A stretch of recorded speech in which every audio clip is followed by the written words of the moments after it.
So welcome to all of you guys. Today is our next session for the political science. ठीक है, तो आज जाओ यारो, कैसे हो सब लोग? ठीक है, बढ़िया हो, मजे में हो, जिंदगी जी रहे हो, है ना? और पढ़ाई कर रहे हो ना? सर क्या बातें पूछ रहे हो आप? घूमने फिरने की बातें पूछो।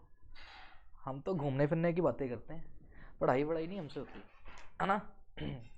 तो बेटा, अभी तक हम लोग क्या कर चुके हैं पता किसी को? अभी तक हम लोग क्या कर चुके हैं? अभी तक हम लोग कॉन्स्टिट्यूशन में चल रहे थे और कॉन्स्टिट्यूशन के फंडामेंटल राइट्स और फंडामेंटल ड्यूटीज को अच्छे तरीके से कवर कर चुके हैं। मेरे को लगता है कि फंडामेंटल ड्यूटीज और फंडामेंटल राइट दोनों में से एक तो तुम्हें बनेगा, लेकिन फंडामेंटल राइट्स मेरे को लग रहा है इस बार तुम्हें एग्जाम में आएगा। आएगा अगर आ गया मिठाई का डब्बा तैयार। ठीक है, मिठाई का डिब्बा नहीं यार, मिठाई का डिब्बा नहीं, प्रोटीन पाउडर लेके देना मेरे को। ठीक है, जिम स्टार्ट करेंगे अच्छे से, सचिन सर जैसी बॉडी बनाएंगे, सचिन सर जैसी, है ना?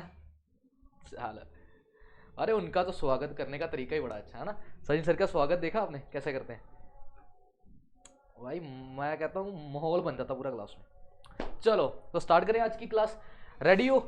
तो बेटा आज हमें जो चैप्टर को हिट करना है that is supreme court of India. आज आप लोगों को सुप्रीम कोर्ट के बारे में कुछ ना कुछ बताएंगे, सुप्रीम कोर्ट और हाई कोर्ट। ठीक है, सुप्रीम कोर्ट और हाई कोर्ट।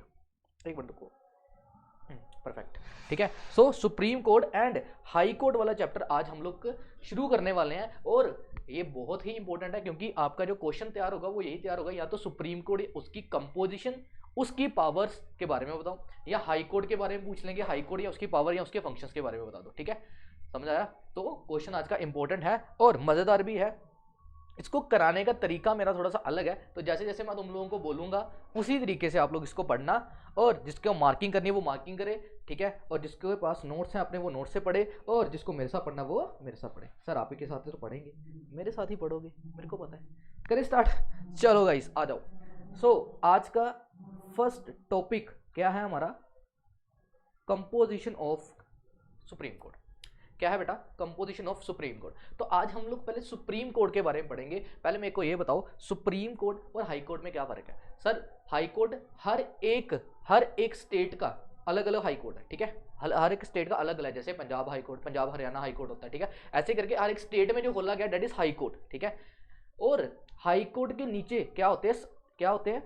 डिस्ट्रिक्ट कोर्ट बोल लो या फिर आप लोग लोअर कोर्ट बोल रहे। ठीक है, तो सबसे ऊपर आता है बेटा सुप्रीम कोर्ट। क्या है? Supreme court. सुप्रीम कोर्ट के नीचे जो मैं बोलता हूं अलग अलग जगह से क्या खुले हुए हैं? हाई कोर्ट खुले हैं ईच डिस्ट्रिक्ट में, और इन हाई कोर्ट्स में अलग अलग क्या है? डिस्ट्रिक्ट में डिस्ट्रिक्ट कोर्ट्स बोल सकते हो उसको, लोअर कोर्ट्स बोल सकते हो। तो यहाँ पे क्या आते हैं? District court. इनके नीचे क्या आते हैं? डिस्ट्रिक्ट कोर्ट, डीसी बोलते हैं इसको, डिस्ट्रिक्ट कोर्ट। तो सर तीन तरीके के हम लोगों ने डिवाइड करे हैं, high court, supreme court, high court और अपना डिस्ट्रिक्ट कोर्ट। तो सबसे पहले आज हम लोग जो पढ़ेंगे वो पढ़ेंगे बेटा सुप्रीम कोर्ट के बारे में, कि आखिर सुप्रीम कोर्ट क्या कहता है। ठीक है बेटा, सुप्रीम कोर्ट क्या कहता है? तो सुनो जरा सुप्रीम कोर्ट के बारे में चीजें।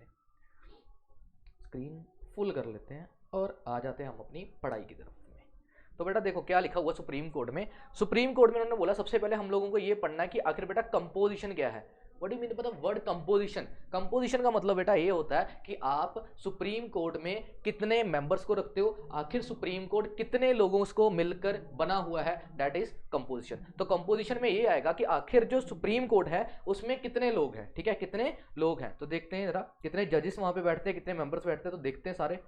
तो आर्टिकल 124 जो है वो सुप्रीम कोर्ट के साथ में डील कर रहा है। ठीक है, अब यहाँ पे ये बोल रहा है there shall be Supreme Court. Article 124 ने ये बोला कि यहाँ पे सुप्रीम कोर्ट हो सकता है, और सुप्रीम कोर्ट में बेटा एक आएगा चीफ जस्टिस। एक कौन होगा? चीफ जस्टिस एंड 7 अदर जजेस। तो सुप्रीम कोर्ट में क्या होता है? एक चीफ जस्टिस होते हैं, एक कौन होता है? Chief justice, chief justice of India. समझ आया? चीफ जस्टिस मतलब सुप्रीम कोर्ट के सबसे ऊपर का जज, उसको बोला जाता है सुप्रीम कोर्ट का चीफ जस्टिस। ठीक है, तो चीफ जस्टिस और उसके साथ में कौन होते हैं? अदर जजेस होते हैं। उनके साथ में क्या होते हैं? अदर जजेस होते हैं।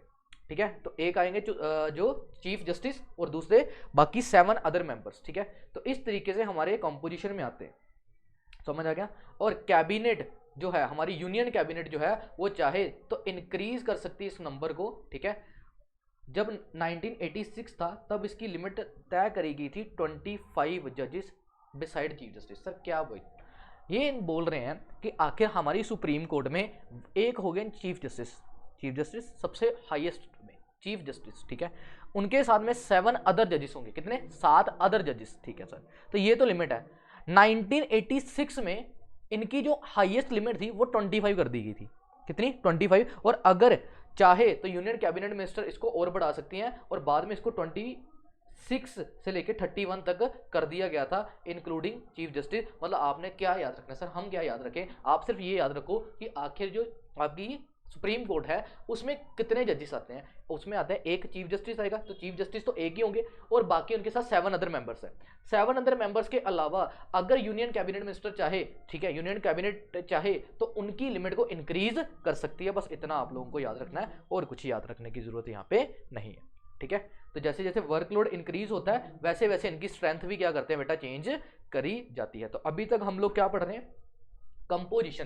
कंपोजिशन ऑफ सुप्रीम कोर्ट में सबसे पहले ये पढ़ा कि आखिर कितने मेंबर्स हैं, कितने मेंबर हैं, तू बता कितने मेंबर हैं? ठीक है, तो एक चीफ जस्टिस, सुन रहा है तो मतलब एक chief justice and 7 other members, ठीक है। और आखिर जब भी वर्कलोड बढ़ता है, क्या बढ़ता है? वर्कलोड, प्रेशर बढ़ता है जब काम का, तो इनकी लिमिट को इंक्रीज किया जाता है। 1986 में इनकी लिमिट 25 थी इंक्लूडिंग चीफ जस्टिस, और अगर चाहे तो बढ़ा सकते हैं। इस वक्त आई थिंक तो 33 जजेस हैं टोटल, ठीक है, मिला के सभी जो काम कर रहे हैं, ठीक है। तो ये है हमारा कौन सा? सुप्रीम कोर्ट की कंपोजिशन। अब ये तुम लोगों को काम, ये काम का नहीं है, ये यहाँ पे देखो। अब अपॉइंटमेंट, सर किसी को जज अपॉइंट करना है, मतलब सुप्रीम कोर्ट में अगर किसी जज को अपॉइंट करना है तो कैसे करना है? तो अपॉइंटमेंट बताई गई है। अपॉइंटमेंट करने वाले कौन है? प्रेसिडेंट। कौन है? President, appointed by president. और वो वारंट देंगे, एक वारंट मतलब लिखित में देंगे कि आपको बुलाया गया है। जैसे किसी को भी अगर सुप्रीम कोर्ट में बुलाना है, अपॉइंट करना जज, तो उनको एक वारंट जाएगा, वो वारंट उनके हाथ में पकड़ाया जाएगा एंड उसको पूरा स्टैंप लगा के सील करके, ठीक है, फिर उनको भेजा जाता है। And after consultation with the जज of supreme court and high court in the consultation in the state as the president may deem to be the purpose. Sir ये क्या बोल दिया, ये क्या बोल दिया? इन्होंने बोला है पहले नंबर पे, चलो मैं साथ साथ में बता देता हूँ। इन्होंने बोला है पहले नंबर पे जो भी सुप्रीम कोर्ट के जज हैं उनको अपॉइंट करेंगे कौन? कौन अपॉइंट करेंगे? प्रेसिडेंट, ठीक है सर, प्रेसिडेंट अपॉइंट करेंगे, लेकिन इन कंसल्टेशन विद, किनके साथ कंसल्ट करना उनको? किनके साथ कंसल्ट करना है? जजेस ऑफ सुप्रीम कोर्ट। मतलब अगर मैं क्या कर रहा हूं, सुनो, अगर मैं क्या कर रहा हूं, ठीक है, उन्होंने क्या बोला है? पहले नंबर पे प्रेसिडेंट क्या करेंगे? अपॉइंट करेंगे सुप्रीम कोर्ट के केस को, जज को, ठीक है। उसके बाद में जब प्रेसिडेंट अपॉइंट करेंगे तो प्रेसिडेंट खुद से अकेले से अपॉइंट नहीं करेंगे, वो कंसल्ट करेंगे। किनके साथ कंसल्ट करेंगे बेटा? जो सुप्रीम कोर्ट के बाकी जजेस हैं उनसे भी पूछ के कंसल्ट किया जाएगा, और हाई कोर्ट और सुप्रीम कोर्ट में जितने जजेस हैं उनके साथ में कंसल्ट करके क्या किया जाएगा? उनको बुलाया जाएगा। मतलब ये अकेले काम नहीं करेंगे, ये कंसल्ट करेंगे किसके साथ में? High supreme court and other high courts के जजेस के साथ में, ठीक है। और फिर अपॉइंट किया जाता है किनको? किसी भी जज को, कहां पे? सुप्रीम कोर्ट में। अगर तो जज सुप्रीम कोर्ट में अदर देन चीफ जस्टिस है, सर चीफ जस्टिस, अगर चीफ जस्टिस को अपॉइंट करना है तो प्रेसिडेंट और सुप्रीम कोर्ट के बाकी मेंबर से पूछ के किसको अपॉइंट किया जाएगा? चीफ जस्टिस को।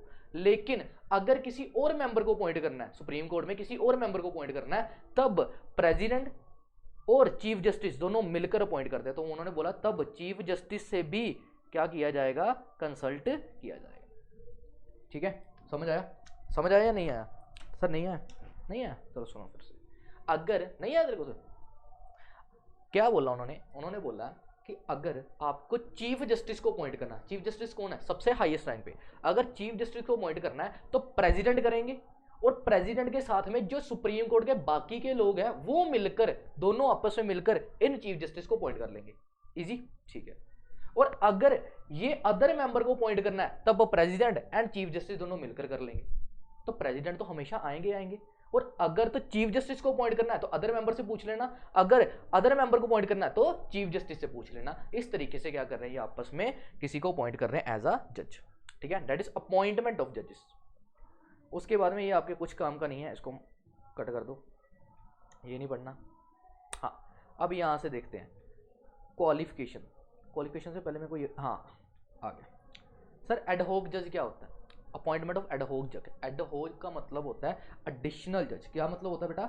एडिशनल जज, ठीक है। एडिशनल जज जो कि किसी स्पेसिफिक काम के लिए आता है, दैट इज एडहोक जज, ठीक है। तो किसी स्पेसिफिक काम के लिए किसी जज को जब बुलाया जाता है, किसी स्पेसिफिक प्रोजेक्ट के लिए बुलाया जाए, दैट इज एडहोक जज। तो एडहोक जज जब आपको बुलाना होता है तब भी किसके किसके थ्रू बुलाओगे आप लोग?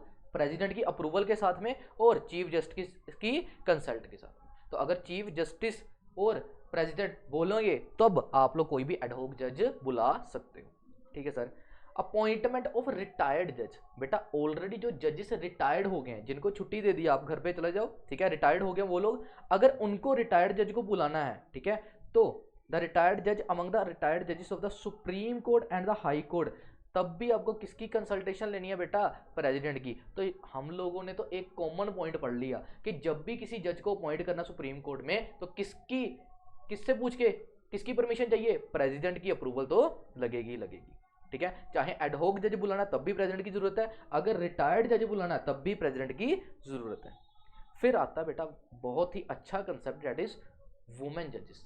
पहले वुमेन जजेस नहीं थी, फिर वुमेन जजेस को बुलाया गया, ठीक है। और वुमेन जजेस को भी सुप्रीम कोर्ट में, ठीक है, एज अ जज अपॉइंट किया गया। अब उन्होंने बोला कि वुमेन जजेस को जब आप लोगों ने बुलाया, अपॉइंट करा, तब टिल डेट आज तक 4 वुमेन जो हैं, 4 वुमेन जजेस अपॉइंट की गई हैं as a chief justice in the, as a chief justice बोलो या जस्टिस क्या कहते हैं, जजेस हैं। अभी ये मेरे को क्लियर नहीं है कि चीफ जस्टिस था या फिर अकेला जस्टिस है। जजेस अपॉइंट करे गए हैं कौन? वुमेन्स को। 4 वुमेन्स, अभी तक की 4 वुमेन्स जो हैं वो सुप्रीम कोर्ट में एज अ जज अपॉइंट करे गई हैं। और टिल अभी रिसेंट बात करूं तो 3 जजेस जो हैं, 3 वुमेन जजेस अभी रिसेंटली वहां पे बैठकर अपने सारे के सारे मामले देख रही हैं। तो अभी तक 4 टोटल वुमेन जजेस बन चुकी हैं, कौन जज बन चुकी है कहां पे? सुप्रीम कोर्ट में। और उनमें से 3 अभी करंटली वर्क कर रही, ठीक है। तो ये है वुमेन जजेस के बारे में। इनका नाम आपको देख रहे हैं, जिसको याद रहेगा वो कर लेना, वैसे तो याद करने की जरूरत नहीं है बस। तो अभी तक क्या पढ़ा है मैंने पढ़ाया बेटा कंपोजिशन क्या है, ठीक है। एक रिवाइज लेते थे छोटा सा, क्योंकि आज के टॉपिक जो जिस तरीके से मैं करवा रहा हूँ उसी तरीके से आप लोग पढ़ोगे और याद करोगे उसको। पहले हमने क्या पढ़ा? हमने पढ़ा कि आखिर सुप्रीम कोर्ट में क्या कंपोजिशन है। क्या कंपोजिशन है बेटा? कितनी कंपोजिशन है, कितने लोग चाहिए सुप्रीम कोर्ट में? एक जज। कौन से जज? वो सुप्रीम कोर्ट में हाईएस्ट कौन सा जज से? Chief justice. तो एक चीफ जस्टिस चाहिए एंड 7 अदर मेंबर, ठीक है, 7 अदर मेंबर चाहिए। इनकी लिमिट बढ़ानी हो तो बढ़ा सकते हैं, अगर वर्कलोड ज़्यादा हो तो वर्कलोड ज़्यादा करके आप लोग इनकी लिमिट्स को बढ़ा सकते हो। कौन बढ़ाएगा? यूनियन कैबिनेट मिनिस्टर जो है वो साथ में बैठ के यूनियन कैबिनेट में आप इनकी लिमिट को इंक्रीज कर सकते हो, ठीक है। उसके बाद में अपॉइंटमेंट ऑफ जज। अगर किसी जज को अपॉइंट करना है थ्रू आप अपॉइंट करोगे, प्रेसिडेंट अपॉइंट करेंगे, लेकिन in consultation with the supreme court या फिर हाई कोर्ट। और अगर आपने कोई अदर मेंबर अपॉइंट करने हैं तो फिर सुप्रीम कोर्ट का chief justice and president, supreme court के चीफ जस्टिस एंड प्रेसिडेंट ये अपॉइंट कर देंगे बाकी अदर मेंबर्स को। यहाँ पे अपॉइंटमेंट खत्म होता है। उसके बाद में इन्होंने बोला था अगर आपने अपॉइंट करना है एडहोक जज को तब भी प्रेसिडेंट की जरूरत है। अगर आपने रिटायर्ड जज जो रिटायर्ड हो चुके हैं अगर उनको फिर से बुलाना तो फिर भी प्रेसिडेंट की जरूरत है। एंड अगर आप लोग वुमेन जजेस को बुलाते हो तब भी तुम्हें प्रेसिडेंट की जरूरत पड़ेगी। करंट डेट पे देखा जाए तो टोटल 3 जो जजेस हैं वो करंट डेट पे काम कर लिए हैं, और अभी तक 4 जो जजेस थी फीमेल जजेस वो वहां पर अपना एज अ जज काम कर चुकी हैं। तो टोटल 4 अभी तक वुमेन्स जो हैं वो जज बन चुकी हैं कहाँ पे? सुप्रीम कोर्ट में। उसमें से 3 अभी करंटली वर्क कर रही हैं, ठीक है भाई। चलो अब जो क्वालिफिकेशंस, अगर किसी को सुप्रीम कोर्ट का जज बनना है तो उसमें क्या क्या क्वालिफिकेशंस होती हैं, ठीक है। तो अगर घर वाले बोलते हैं कि आप लोगों को जज बनाना हमें, तो आप में क्या क्या क्वालिफिकेशंस होनी चाहिए, तो देख लो। जज होना चाहिए कोई भी पर्सन, अगर कोई सुप्रीम कोर्ट में जाके जज बनना चाहता है तो उसमें कौन सी क्वालिटी होनी चाहिए और कौन सी क्वालिफिकेशन उनके पास होनी चाहिए। तो सुनो, या तो वो हाई कोर्ट में 10 सालों के लिए एज अ जज काम किया हो। अगर किसी पर्सन ने एज अ जज हाई कोर्ट में काम किया 10 सालों के लिए, तब वो सुप्रीम कोर्ट में जाके जज बन सकता है। या फिर हाई कोर्ट में एडवोकेट के तरीके से काम करा हो 10 सालों के लिए। तो सर 10 साल या तो जज के तरीके से काम करा हो या 10 साल हाई कोर्ट में एज अ एडवोकेट काम किया हो। तो या तो वकील बनकर आपने 10 साल गुजारे हैं या फिर एज अ जज आप लोगों ने 10 साल गुजारे हैं। और या फिर आप एमिनेस्ट जूरिस्ट हो। क्या हो? एमिनेस्ट जूरिस्ट हो। सर एमिनेस्ट जूरिस्ट का क्या मतलब है? एमिनेंट जूरिस्ट का क्या मतलब है पता किसी को? एमिनेंट सर वर्ड ही पहली बार सुना। एमिनेंट जूरिस्ट का मतलब होता है कोई भी ऐसा जज जो कि बहुत ही ज्यादा क्या कहते हैं पब्लिकली नोन हो। ठीक है, पब्लिकली जो जज बहुत ही ज्यादा क्या हो बेटा नोन हो, मतलब फेमस जज हो। और किनके? आपकी फेमस नहीं, किसकी नजर में फेमस हो, किनके ओपिनियन में फेमस हो बेटा? प्रेसिडेंट के, क्योंकि अपॉइंट कौन करता है? प्रेसिडेंट। तो जो प्रेसिडेंट है उनकी ओपिनियन में अगर कोई जज, कोई एमिनेंट जज जूरिस्ट है, उस जूरिस्ट को भी आप लोग एज अ सुप्रीम कोर्ट के जज को अपॉइंट किया जा सकता है एज अ सुप्रीम कोर्ट जज। ठीक है, तो ये था क्वालिफिकेशन। 10 सालों तक या तो आप हाई कोर्ट में जज थे, 10 सालों तक या फिर आपने एडवोकेट के तरीके से काम करा है, या फिर 10 सालों के लिए 10 साल बोल रहा हूँ, या फिर आप एमिनेंस जूरिस्ट हो। किसकी ओपिनियन में? प्रेसिडेंट की ओपिनियन में। तो फिर आप लोगों को अपॉइंट किया जाएगा एज अ जज इन सुप्रीम कोर्ट। फिर सर टेन्योर कितनी देर तक रहते हैं ये लोग 65 ईयर तक, या जब तक ये रिजाइन ना कर दें, या फिर ये रिजाइन कर दें, या फिर ये 65 ईयर तक वहां पर जज रह सकते हैं। तो 65 ईयर की अटेन कर लेंगे जब एज, तब ये जज से रिटायर हो जाते हैं। तो 65 ईयर की रिटायरमेंट एज है इनकी। ठीक है, टेन्योर इनका 65 ईयर है। फिर रिमूव का कैसे कर सकते हो? अगर किसी जज को रिमूव करना है तो कैसे करना है? तो बेटा president can remove, president remove करता है। जो बंदा अपॉइंट करेगा वही बंदा इनको रिमूव भी कर सकता है, या फिर वो रिजाइन करके अपने आप को रिमूव करवा सकते हैं। तो या तो वो रिजाइन कर देंगे, अगर रिजाइन नहीं करा तो फिर प्रेसिडेंट ने अपॉइंट करा था तो प्रेसिडेंट इनको रिमूव भी कर सकते हैं। कैसे करेंगे बेटा? इनको address and passed a parliament in each house by majority. अब सुनना जरा, पार्लियामेंट में इनको जाके एक रेजोल्यूशन पास करना पड़ेगा। किनको? प्रेसिडेंट ने बोल दिया इनको बाहर निकालना है, तो इनको पार्लियामेंट में जाके क्या करना पड़ेगा? एक रेजोल्यूशन पास करना पड़ेगा जो कि टोटल मेंबरशिप की मेजोरिटी में पास होगा। एंड मेंबर प्रेजेंट जो हैं, यहां से कट गया मेरे हिसाब से, पीडीएफ पता नहीं किसी ने बनाई है।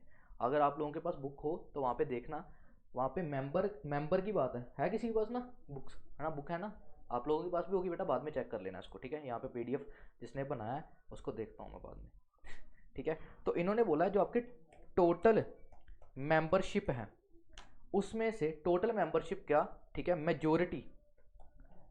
मेजोरिटी से आप लोगों को डिसीजन और एड्रेस जो भी रेजोल्यूशन है वो पास करना है। और साथ में जो बंदे प्रेजेंट होंगे उस वक्त, वो प्रेजेंट का 2/3 जो है वो पास करेगा उस चीज को, तब जाके हम किसी जो भी हमारा वो है क्या कहते हैं जज है उसको रिमूव कर सकते हैं। तो प्रेसिडेंट बोलेगा इसको रिमूव करना है, इस जज को रिमूव करना है, तब भी प्रेसिडेंट को क्या करना पड़ेगा? ऑर्डिनेंस पास करवाना पड़ेगा। ऑर्डिनेंस बोलो क्या कहते हैं, एक क्या कहते हैं रेजोल्यूशन पास करवाना पड़ेगा। रेजोल्यूशन पास करवाने के बाद एड्रेस करना पड़ेगा each house of the parliament. Each house मतलब राज्यसभा लोकसभा। वहां पे जो टोटल मेंबर है, टोटल मेंबर के मेजोरिटी मेंबर उसको हाँ करेंगे, और जितने उस वक्त प्रेजेंट होंगे उनके 2/3 जो हैं, 2/3 मेंबर जो हैं वो हाँ करेंगे, तब आप लोग क्या करोगे? इनको निकाल सकते।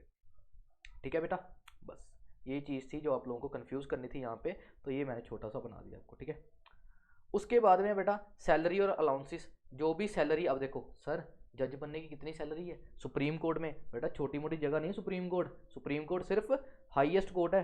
ठीक है, तो यहाँ पे उन्होंने बोला कि जो चीफ जस्टिस हैं, जो तो सबसे ऊपर बैठे हैं जज, उनकी सैलरी है 2.80 लैक्स।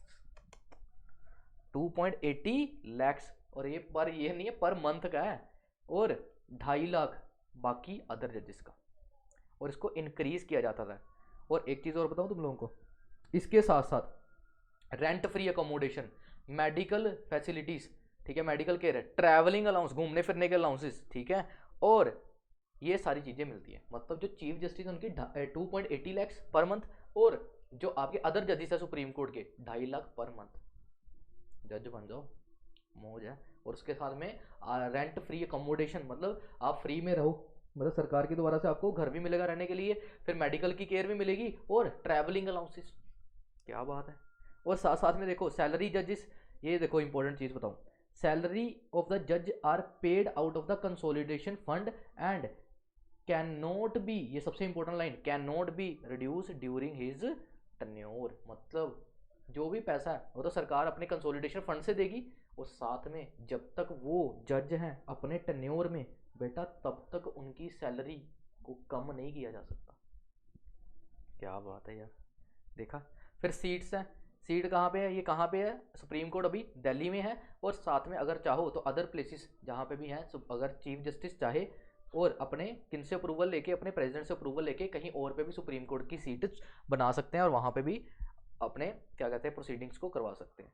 ओथ का मतलब क्या होता है बेटा, ओथ, ओथ मतलब कसम लेते हैं ना हम ऐसे, ठीक है, तो कसम लेना दैट इज ओथ, ठीक है, तो आपने भी बड़ी कसमें खाई होंगी, ठीक है, कसमें वादे करवाए होंगे, तो ओथ की बात चल रही है यहाँ पे। तो प्रेसिडेंट ऑफ इंडिया जो है और any other official appointed by him administer that the office of chief justice of India and the other जजेस ऑफ द सुप्रीम कोर्ट। तो उनके सामने इनको क्या लेनी पड़ेगी, ओथ, मतलब ओथ लेनी पड़ती है बेटा, जो भी बंदा काम कर रहा है उनको ओथ लेनी पड़ती है इनके सामने, ठीक है। फिर no legal practice after retirement, एक बार कोई बंदा सुप्रीम कोर्ट का जज बन गया, सुप्रीम कोर्ट के जज बनने के बाद जब उसकी रिटायरमेंट होगी तो वो ना तो किसी हाई कोर्ट में, ना तो किसी कोर्ट में, ना ही किसी अथॉरिटी के सामने, ना ही सुप्रीम कोर्ट में, ना तो सुप्रीम कोर्ट में, ना ही किसी भी कोर्ट में, ना ही किसी अथॉरिटी के सामने, ठीक है, इंडिया की किसी अथॉरिटी के सामने, ठीक है, कोई भी एक्ट कर सकते हैं, मतलब कोई भी काम नहीं कर सकते वो, ठीक है। लेकिन उनको रिटायर्ड जज को आप लोग बाकी अपॉइंट कर सकते हो as high official, as ambassador and governor, तो ठीक है, इस तरीके का काम करवा सकते हो, मतलब वो लोग फिर से प्रैक्टिस नहीं करेंगे, ये नहीं है पहले जज बनने के बाद में फिर वो किसी कोर्ट में जाके काम कर रहे हैं या फिर ऐसा कर रहे हैं, ऐसा नहीं है कि जा सकता, वो अम्बेसडर बन सकते हैं हाई ऑफिशियल्स में या गवर्नर वगैरह ऐसे काम कर सकते हैं, ठीक है। फिर उसके बाद में उन्होंने लास्ट में बोला हुआ है स्पेशल प्रिविलेज, और क्या क्या प्रिविलेज है, तो उन्होंने ये चीज़ बोली है, सुनना जरा ध्यान से, सुप्रीम कोर्ट के जितने डिसीजंस हैं, जो भी डिसीजन सुप्रीम कोर्ट में लिए जाएंगे, उन चीज़ों को, उन डिसीजन को पार्लियामेंट में डिस्कस नहीं किया जाएगा, मतलब सुप्रीम कोर्ट ने कोई डिसीजन लिया उसको पार्लियामेंट में डिस्कस नहीं करना, और अगर किसी ने वॉयलेट करा ऐसी चीज़ को, ठीक है, अगर किसी ने वॉयलेट करा इस चीज़ को तो उसको कंटेम्प्ट टू कोर्ट लगेगा। कंटेम्प्ट टू कोर्ट का मतलब आप लोगों ने कोर्ट को गाली दी है या आपने कोर्ट को कुछ भी बोला है तो उसका केस तुम पर पड़ जाएगा अगर ये काम किसी ने करा वहां पे, तो ठीक है। बस, तो ये था आपके सुप्रीम कोर्ट की कंपोजिशन के बारे में बातें कि आखिर सुप्रीम कोर्ट में क्या क्या चीज़ें, ठीक है बेटा। अब इसी के साथ में ना, इसी के साथ में अभी मैं पावर्स नहीं करवा रहा हूँ आप लोगों को, मैं बस सुप्रीम कोर्ट के बारे में बता रहा हूँ आपको कि सुप्रीम कोर्ट क्या है। इसी तरीके से बेटा हाई कोर्ट है। अब हाई कोर्ट क्या है, हर स्टेट में जो खोली जाती है दैट इज हाई कोर्ट, ठीक है। तो हाई कोर्ट के लिए आर्टिकल 231 है। अब देखना जो चीज़ें मैंने पढ़ाई हैं सेम टू सेम वैसे हैं। अब सभी का ध्यान स्क्रीन पे, ठीक है। क्या क्या चीज़ें हैं, एक तो नंबर ऑफ जजेस, तो इन्होंने बोला जो हाई कोर्ट है वहां पे कोई भी लिमिट फिक्स नहीं करेगी, हाई कोर्ट में कोई भी तरीके की लिमिट नहीं फिक्स है कि कितने जजेस होने चाहिए। There has been left on the description of president, कि प्रेसिडेंट जितने जजेस को बुलाना चाहेगा उतने जजेस को बुला के वहां पे रख सकते हैं और अपना काम करवाएंगे, लेकिन हाईएस्ट लिमिट यहाँ पे कोई भी तय नहीं की गई है।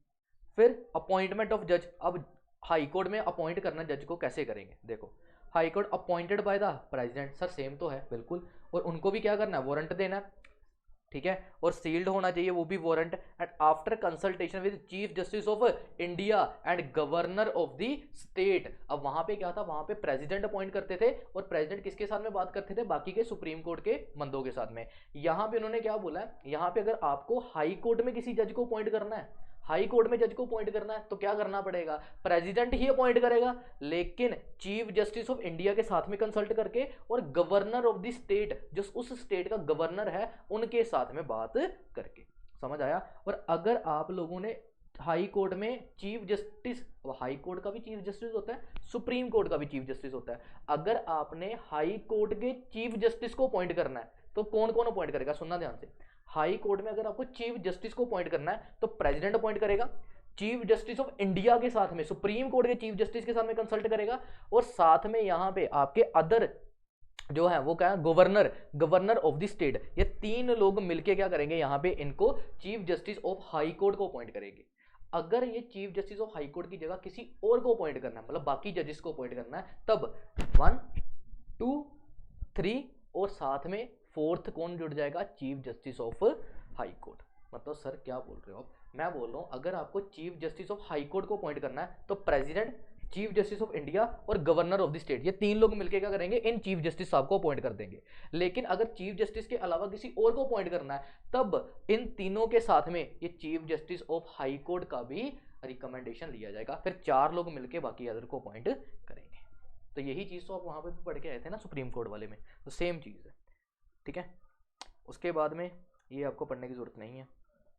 उसके बाद में अपॉइंटमेंट ऑफ एडिशनल जैसे वहाँ पे एडहोक जज था कि आपको कोई स्पेसिफिक काम के लिए अपॉइंट करना, तो कौन अपॉइंट करेगा बेटा? प्रेसिडेंट की अप्रूवल के साथ में ही आप किसी को भी अपॉइंट कर सकते हो। अगर कोई एडिशनल जज बुलाना, जैसे कि कोई वैकेंसी आई है, वैकेंसी मतलब कि जज थे, कोई किसी की डेथ हो जाती है, या फिर कोई ड्यू टू इलनेस या लॉन्ग लीव, कोई बीमार ज़्यादा देर से है या फिर वो लंबी छुट्टी पे गए हुए हैं, अगर उनकी जगह पे किसी और को अपॉइंट करना, तब भी किसकी जरूरत चाहिए बेटा? प्रेसिडेंट की जरूरत तो चाहिए, क्योंकि हर किसी जज को अपॉइंट करने की पावर किसके पास है? मेन प्रेसिडेंट के पास में। अगर कोई इंसान रिटायर्ड हो गया, जज रिटायर्ड हो गए हैं, उनको कॉल बैक करना, फिर से उन्हीं को बुलाना, तब भी किसकी? प्रेसिडेंट की रिक्वेस्ट और उनकी कंसेंट के बगैर काम नहीं होगा। मतलब इन शॉर्ट बोलूं तो प्रेसिडेंट के बगैर आप किसी भी जज को बुला नहीं सकते हो। फिर यहाँ पे भी क्वालिफिकेशन है, ठीक है। अब क्वालिफिकेशन क्या है? इंडिया का सिटीजन होना चाहिए। अब हाई कोर्ट के जज की है, हाई कोर्ट के जज जो है वो इंडिया के सिटीजन होने चाहिए। 10 साल तक उन्होंने जुडिशियल ऑफिस जो है वहाँ पे काम करा होना चाहिए, या फिर 10 साल तक उन्होंने एडवोकेट हाई कोर्ट्स में काम किया। मतलब 10 सालों तक हाई कोर्ट में एडवोकेट थे, 10 सालों तक या फिर वो क्या थे? जुडिशियल ऑफिस संभाल रहे थे 10 सालों तक, या फिर वो सिटीजन, एंड वो सिटीजन ऑफ इंडिया होने चाहिए। समझ आ गया?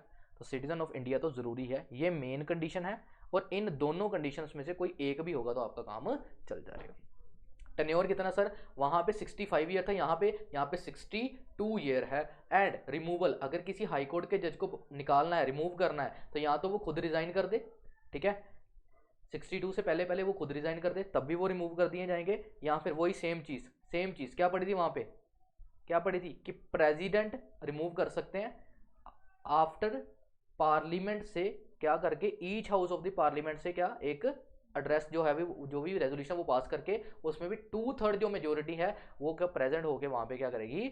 वोट करेगी। तो अगर मेजोरिटी 2/3 वोट करती है, तब क्या करेगी? किसी भी हाई कोर्ट के जज को रिमूव किया। मतलब जज को रिमूव करने का जो सिस्टम है वो सेम है, ठीक है। प्रेजेंट करेंगे, ईच ऑफ द पार्लियामेंट में जाके उनसे अप्रूवल लेंगे, ठीक है। टोटल मेंबर में से मेजोरिटी होनी चाहिए, और जितने प्रेजेंट है उनका 2/3 मेंबर क्या करेंगे? हाँ करेंगे, तो उनको रिमूव कर दिए जाएंगे। तो ये था आपका सेशन, क्या था? Composition of high court, composition of supreme court, ठीक है बेटा। नेक्स्ट जो टॉपिक रहेगा वो रहेगा आपका पावर्स ऑफ हाई कोर्ट्स और पावर ऑफ सुप्रीम कोर्ट। तो इस तरीके से मैंने बनाया। मैं होप करता हूं कि आप लोग जो भी सेशन को बेटा आप लोग देख रहे हो, और आप तो मेरे सामने बैठे हो, अगर कोई सेशन को देखने के बाद में इसका एक अच्छा सा चार्ट ड्रॉ कर ले कि हाई कोर्ट के बारे में इधर लिख रहे हो, सुप्रीम कोर्ट के बारे में एक ही इधर लिख रहे, मैं बोलता हूँ एक ही पेज में उसको पूरा का पूरा हाई कोर्ट और सुप्रीम कोर्ट याद हो जाता है, ठीक है। करने को तो मैं कर दूँ, लेकिन मैं नहीं करूँगा, ठीक है। अगर मैं ही कर दूँ सब कुछ तो तुम लोग क्या करोगे? तो ये सा काम आपके सिर के ऊपर, मैंने तो आपको बता दिया कि किस तरीके से इसको करना, तो थोड़ी सी मेहनत तुम्हारे ऊपर और बाकी मेहनत मेरी। तो मिलते हैं गाइस नेक्स्ट सेशंस में, तब तक के लिए देखते रहिए ड्रीम्स एकेडमी, ठीक है। तो मिलते हैं गाइस अगले सेशंस में, तब तक ये ta-ta bye bye, take care.